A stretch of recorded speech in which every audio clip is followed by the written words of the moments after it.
Naquele tempo, depois de se completar o tempo em que, segundo a lei de Moisés, Maria devia ser purificada, José e Maria levaram Jesus a Jerusalém a fim de apresentar ao Senhor, segundo o que está escrito na lei: todo primogênito será consagrado ao Senhor.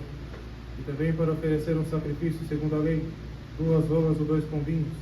Ora, havia então em Jerusalém um homem justo e temente a Deus, chamado Simeão, que esperava a consolação de Israel. O Espírito Santo estava nele. Tinha-lhe revelado o Espírito Santo que não haveria de morrer sem ver primeiro o ungido do Senhor. Subiu, pois, ao templo inspirado pelo Espírito de Deus. Quando os pais de Jesus lá o levaram para com ele cumprir as prescrições da lei, Simeão tomou nos braços e bendisse a Deus, exclamando: agora, Senhor, podeis deixar partir em paz o vosso servo, porque os meus olhos viram a vossa salvação, preparada para todos os povos, gozo para iluminar os gentios, e glória para Israel, o vosso povo. Em nome do Pai, do Filho e do Espírito Santo. Amém. Caríssimos irmãos, nós estamos celebrando então, nesse dia 2 de fevereiro, que coincide com o domingo, uma providencial coincidência, no meio de tantas lutas e de tantos combates.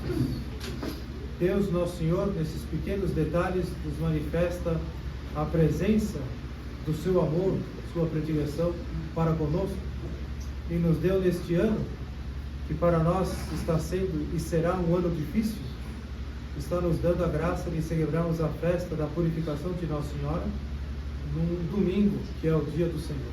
Que graça, que demonstração tão sutil, tão singela do amor de Deus para conosco. Esta festa da purificação de Nossa Senhora, ela é muito antiga na vida da igreja, remonta aos primeiros séculos. Já no século IV, já era celebrada na igreja de Jerusalém. Depois passou a ser celebrada na igreja de Constantinopla. E no século VII passou a ser celebrada em Roma. E de Roma estendeu-se então por toda a igreja universal, a igreja de todo mundo. Na igreja do Oriente, por exemplo, em Constantinopla, se dava mais o acento ao aspecto penitencial desta festa. Porque Nosso Senhor, ele é apresentado no templo como vítima do sacrifício. Em Roma, esta festa adquire uma característica festiva, que é a festa das luzes, a festa das candeias, ou a festa das candelárias. Por isso que esse dia, a festa da purificação de Nossa Senhora, é conhecido também como o dia da Candelária, né? Ou a festa da Candelária, que significa a festa das luzes. E é uma festa muito grata à igreja, é uma festa que traz à igreja muita alegria, porque ela, depois de ter encerrado o tempo do Natal com a festa do batismo do Senhor no dia 13 de janeiro, esta festa encerra todo o ciclo natalino, porque 40 dias depois do nascimento do Senhor, ele foi apresentado ao templo, conforme então prescrevia a lei de Moisés. E Nosso Senhor, como diz a carta aos Hebreus, ele assumiu em tudo a condição humana, menos o pecado. E ele então assumiu a prática da lei mosaica. Ele praticou a lei de Deus, para nos dar exemplos de que nós devemos praticar a lei de Deus, nas suas minúcias. Não podemos ser displicentes em cumprir a lei de Deus. E Nosso Senhor assim o fez, 40 dias depois de seu nascimento, como prescrevia a lei de Moisés, que todo primogênito masculino, varão, deveria de ser por seus pais apresentado no templo de Jerusalém, e ali fosse oferecido um resgate, ou seja, um sacrifício. E Moisés então também prescrevia que se uma família é pobre, não tem condições de oferecer então, por exemplo, um rodeio, uma ovelha, então poderia oferecer um par de pombos ou um par de rolinhas, 2 pássaros. Então era a condição que Nossa Senhora e São José tinham, e ofereceram então o par de pombinhos como resgate, em sacrifício, pelo oferecimento do seu filho primogênito no templo. E também a lei de Moisés prescrevia que 40 dias depois da mulher ter o parto, por causa do derramamento de sangue, os judeus acreditavam que a mulher ficava impura pelo derramamento de sangue. Então, 40 dias depois do nascimento do seu filho, depois do seu parto, então a mulher tinha que se apresentar no templo para se purificar. E assim Nossa Senhora fez. Ela, cumprindo a lei de Moisés, se apresentou ao templo para fazer o rito de purificação, oferecendo então, junto com o sacrifício do seu filho, o sacrifício dela, pela sua purificação. Então assim é isso que a igreja comemora, esse fato, esta realidade, esse acontecimento que a igreja comemora nesta festa da purificação de Nossa Senhora. Por isso a festa tem este duplo acontecimento, que é a apresentação de Jesus no templo e ao mesmo tempo a purificação de Nossa Senhora. Porém aqui nós temos uma questão teológica muito importante, que é o fato de que aquele menino apresentado é o Deus feito homem. E como que Deus pode ser apresentado no templo se o templo ele é dedicado ao culto dele?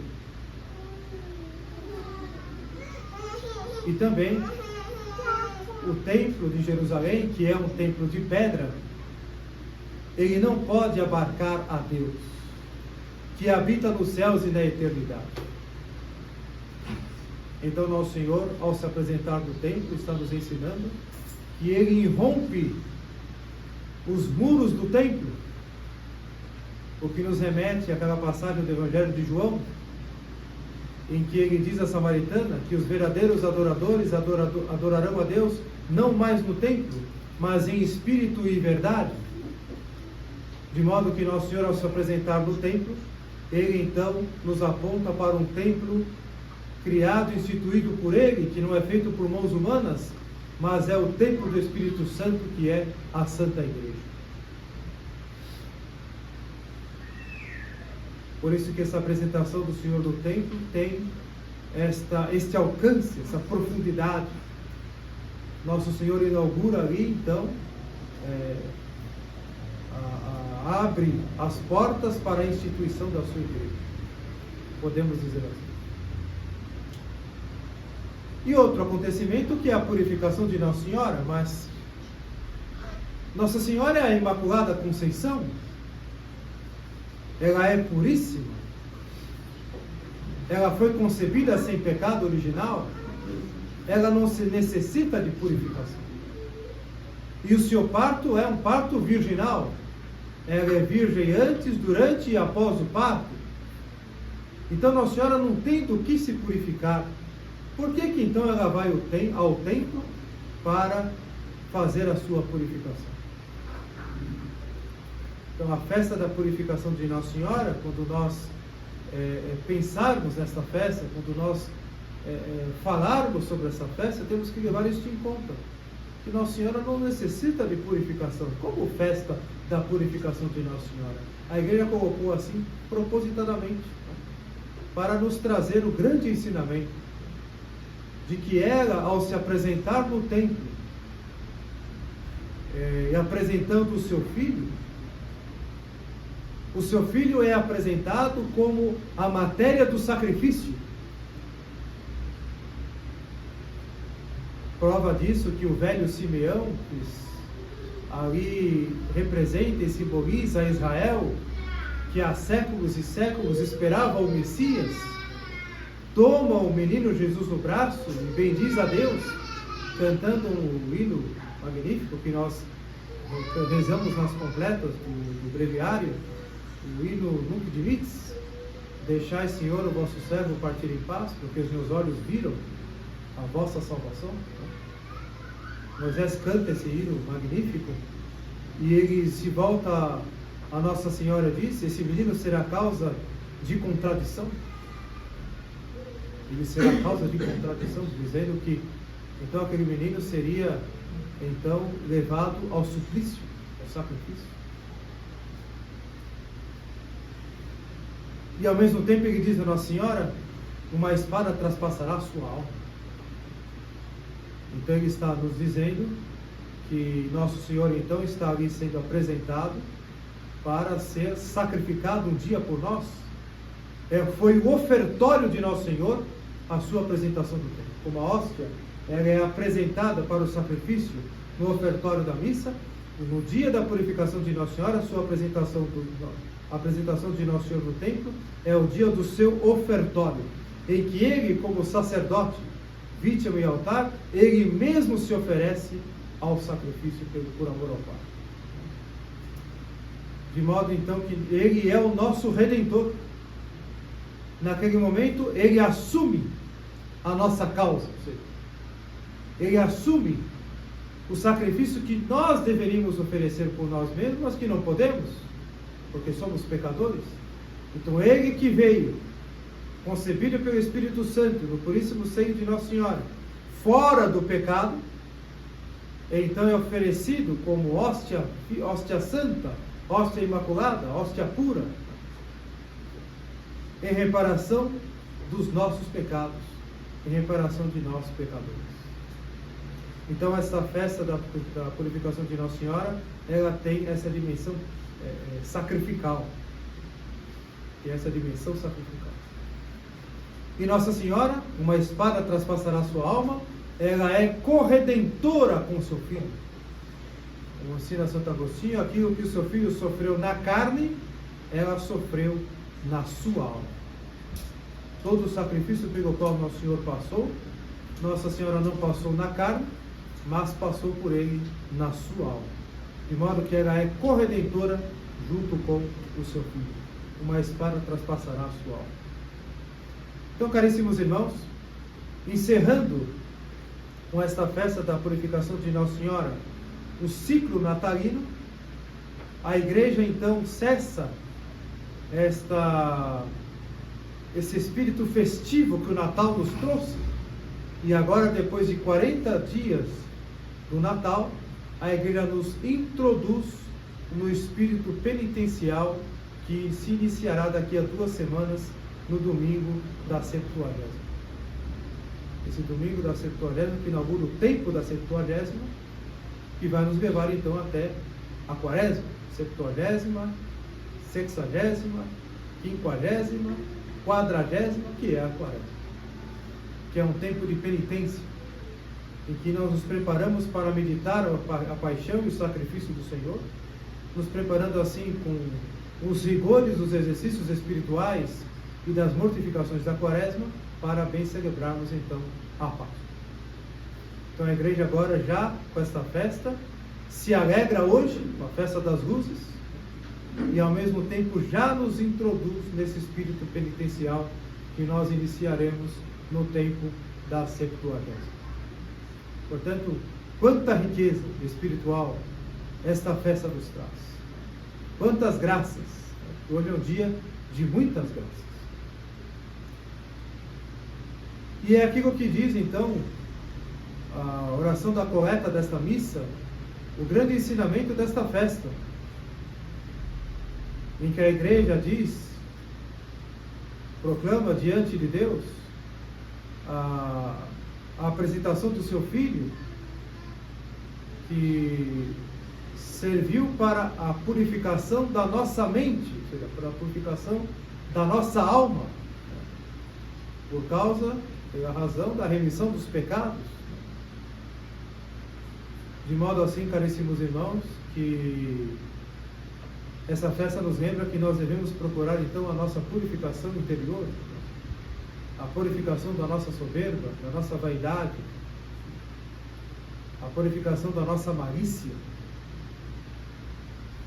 a purificação das consequências do pecado original que ficaram em nós, mesmo sendo apagado com a graça do batismo. E que também hoje é um dia que devemos recordar o nosso batismo, Porque da mesma forma que nosso Senhor foi apresentado no templo, neste dia nós também fomos apresentados no templo no dia do nosso batismo. E fomos inseridos no templo que Ele constituiu, que é a igreja, da qual Ele é a pedra angular, e nós somos pedras vivas, sobrepostas sobre essa pedra firme, que é Cristo. Portanto, nós participamos e pertencemos a este templo espiritual, que é o templo do Espírito Santo, a Santa Igreja. De forma assim, também, caríssimos irmãos, que as luzes que nós acendemos na procissão, em que ali nós temos esse duplo aspecto festivo e penitencial, em que o sacerdote, revestido dos paramentos roxos, acende as velas, como que a luz que rompe e dissipa as trevas. Devemos nos lembrar das grandes luzes que Deus, nosso Senhor, acendeu em nós, pela sua misericórdia. Nosso Senhor acendeu em nós a virtude da fé, em primeiro lugar. No dia do nosso batismo recebemos a infusão da fé. Nós não temos fé por questões naturais. A fé que nós recebemos por infusão, pela graça. Portanto, é uma fé sobrenatural. Por isso chamamos de virtude sobrenatural, ou virtude teológica. A fé que recebemos é uma virtude infusa no dia do nosso batismo, que nos capacitou para enxergar as coisas de Deus, que nos capacitou para ter sentido sobrenatural, para conhecer e amar a Deus, para praticar a sua lei, para praticar a fé e a moral católica. Nosso Senhor nos capacitou pela infusão da fé, como uma chama em nós. Portanto, as luzes dessa festa nos lembram, em primeiro lugar, esta realidade. Depois também Nosso Senhor nos acendeu a luz da graça, a graça santificante, que é a graça que recebemos no dia do nosso batismo, em que fomos redimidos dos nossos pecados, do pecado original e dos possíveis pecados pessoais. E esta graça santificante, então, nos deu uma vida da graça, uma chama acesa, e que deve ser cultivada para que não se apague. Por isso a vida sacramental, a vida de oração, a vida ascética, a mortificação, por exemplo, são os meios que Nosso Senhor nos deu para cultivar a nossa vida interior, para cultivar essa chama da vida da graça que Nosso Senhor nos deu no dia do nosso batismo. E por fim, Nosso Senhor acendeu em nós as luzes dos dons do Espírito Santo, que nos capacitam para o combate espiritual, para a luta contra o poder das trevas, a luta contra os nossos pecados pessoais, a luta contra os nossos defeitos, sobretudo o nosso defeito dominante, a luta contra os inimigos da fé e da Santa Igreja. É o Espírito Santo que nos capacita como soldados de Cristo. Por isso, caríssimos irmãos, nós celebramos hoje essas festas das luzes com esse sentido, cheio de gratidão, no sentido interior, espiritual, cheio de gratidão por tantas luzes, por tantas graças, por tantas bênçãos que Ele nos deu. E como ensina o Papa São Leão Magno, nós não podemos viver como se estivéssemos sob a escravidão das trevas.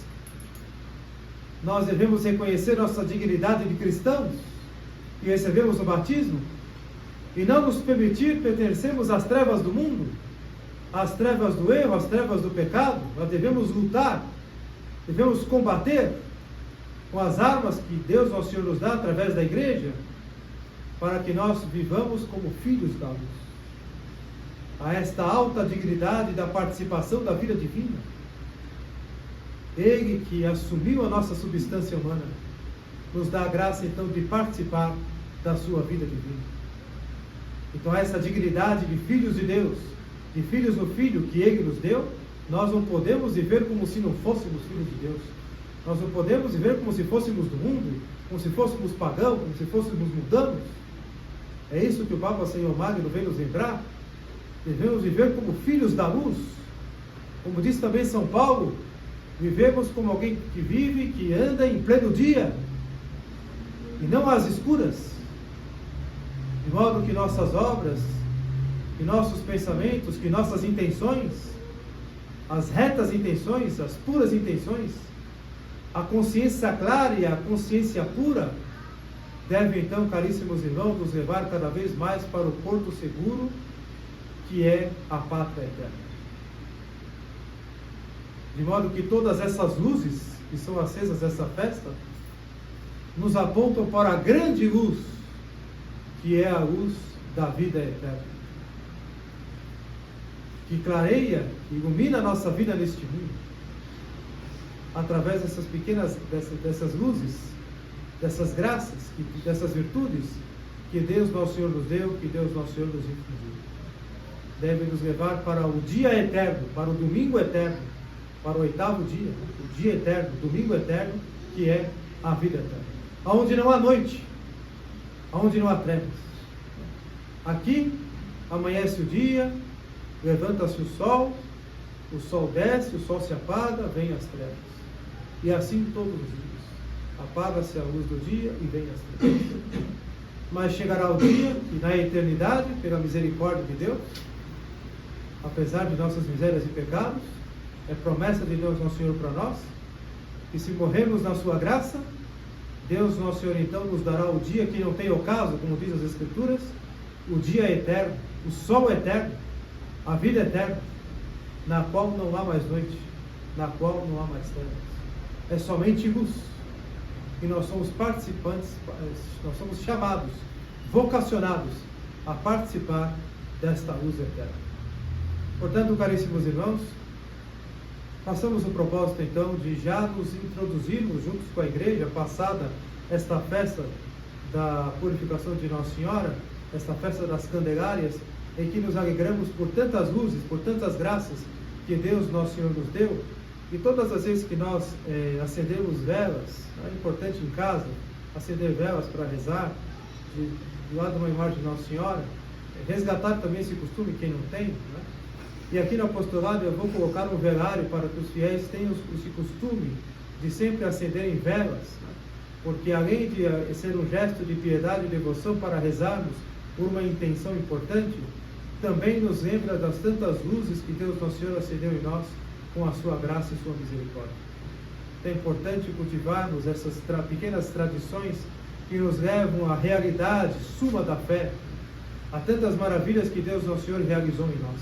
Então agora, nos alegrando nesta festa das luzes, nesta festa da Candelária, vamos já passando essa festa, nos recolhermos e voltarmos com o espírito de penitência, já para iniciarmos o tempo da Septuagésima. E agora nós possamos então já nos preparar interiormente, nos predispor com o tempo da Septuagésima para os exercícios quaresmais.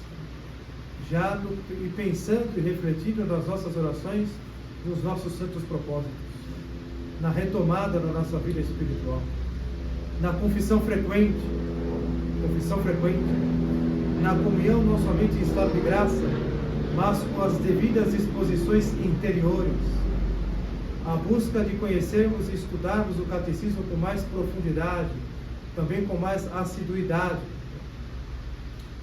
E nesse espírito de sacrifício e de purificação, abandonarmos todo o modernismo, abandonarmos tudo aquilo que recebemos, infelizmente, da Igreja Conciliar, com todos os erros nocivos à fé, que está encrostado lá nos nossos costumes, nos nossos maus hábitos, às vezes em pensamentos obscuros, duvidosos que nós temos, estará encrostado aquele espírito modernista, herético.